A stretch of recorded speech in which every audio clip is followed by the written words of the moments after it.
After 20 years working in the oil fields and saving every penny, I finally bought the land my granddad used to fish from.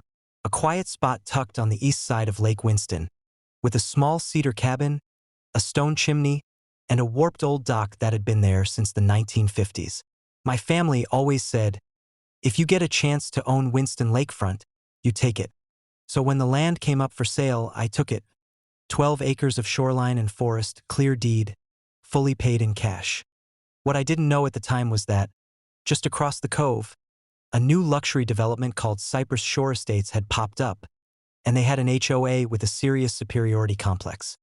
Their mistake? They thought I was the outsider. I hadn't even unpacked all my gear when the first envelope showed up.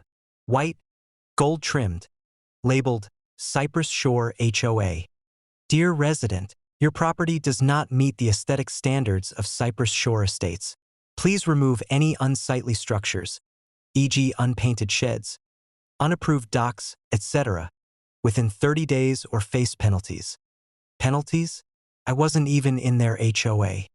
I called the number listed. A woman named Tina, their president, picked up. Sir, the lakefront is shared, she said smugly. You'll need to apply to the HOA if you intend to keep your dock. I paused. Tina, did you look at a map before you called? She laughed. We're very familiar with the lake layout. Apparently, they weren't. See, my land didn't just include my cabin and dock. It included a curve of shoreline that wrapped around the east side of the lake. And I had the survey to prove it. Even more amusing, their brand new HOA-funded community dock, the pride of Cypress Shore, was built smack on my land. They had no idea. A week later, 3 people showed up at my cabin unannounced. Tina, another board member, and some guy in a pastel golf shirt. Tina marched right up, clipboard in hand. You've been issued a violation for failure to comply. I stepped off the porch, handed her a copy of my land survey, and pointed across the cove. See that dock your HOA built last year? She nodded proudly. It's on my property. Silence.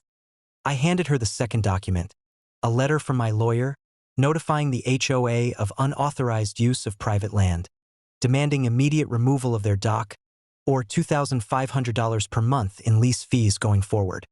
They looked like I'd slapped them with a catfish. That's when things got wild. A few days later, someone called the county claiming I was living in an illegal structure, that I had open sewage, and that my dock was a public hazard. The county inspector showed up, looked around, then shook my hand and said, "They're grasping at straws. Everything looks good here." I installed cameras just in case.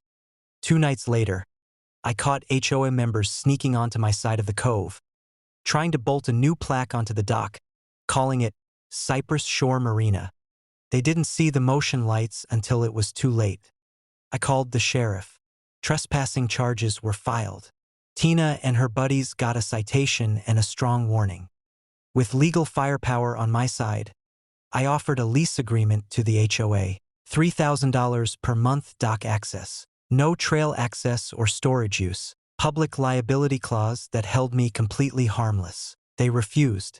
So I installed a big sign, private property, dock closed, trespassers will be prosecuted. Then I chained the dock gate shut and installed trail cams. A week later, I posted a photo of the chained dock on the local Facebook group with the caption, "Not part of the HOA, never was. Thanks for the free dock though." It went viral. Turns out several Cypress Shore residents were already frustrated with the HOA's fees and nonsense. Some even contacted me asking if they could buy back individual dock rights for kayaking or fishing access. I agreed at $100 per month per household, with written permission and a digital key for the gate lock. 5 families signed up. HOA leadership was furious. Tina eventually resigned from the board. The HOA sent out a public letter to residents trying to downplay the situation, but the damage was done. Now, I enjoy my coffee every morning on that dock. Fish off the end in the afternoon. I even renamed it No Karen Landing. And I rent it back to the same people who tried to evict me.